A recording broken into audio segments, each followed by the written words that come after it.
Laasweek het ons verwonder gestaan voor die grootheid en die skoonheid en die misterie van God se skepping deur die planetêre parade te aanskou.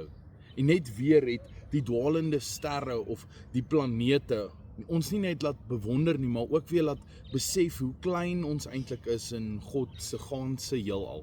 Maar vandag wil ek die fokus so bietjie verskuif na ons eie rol in die wêreld. In Matteus 5 vanaf vers 14 sê Jesus: "Julle is die lig vir die wêreld. 'n Stad wat op 'n berg lê, kan nie weggesteek word nie. 'n Mens steek ook nie 'n lamp aan en sit dit onder 'n emmer nie, maar op 'n staander sodat dit lig gee vir almal in die huis. Laat julle lig so voor die mense skyn dat hulle julle goeie werke kan sien en julle Vader wat in die hemel is daarvoor verheerlik." Nou, net soos die planete en die sterre lig weerkaats en lig skyn in die donker, is ons geroep om ligdraers te wees. Ons lewens behoort 'n refleksie van God se lig en se liefde te wees. In 'n wêreld gevul met die duister van onsekerheid en verwarring, is ons veronderstel om die lig van die hoop wat in Jesus Christus is, te skyn. Paulus skryf later in Efesiërs 5, "Want vroeër was julle duisternis, maar nou is julle lig in die Here. Leef dan as kinders van die lig."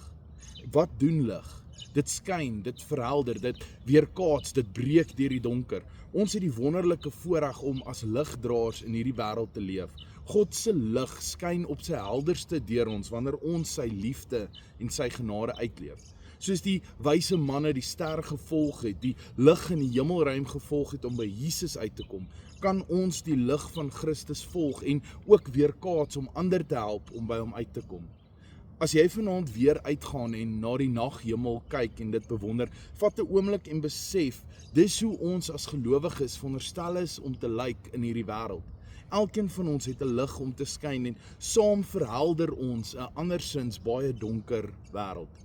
Mag die hemelruim ons inspireer om die lig van Christus in ons lewens uit te straal. Mag ons lig so skyn in ons gesinne, in ons gemeenskappe en ook in die wêreld. Ek wil jou aanmoedig om hierdie week doelbewus te wees om jou lig te laat skyn. Wees vriendelik, wees geduldig, wees liefdevol. Laat ander deur jou sien dat God lewendig is en ook in jou lewe werk. Soos die sterre in die naghemel skitter, mag jou lewe skitter met die lig van Jesus Christus. Wees hierdie week 'n lig in die duisternis en mag die Vader in die hemel verheerlik word deur hoe jy jou lig skyn. Tot 'n volgende.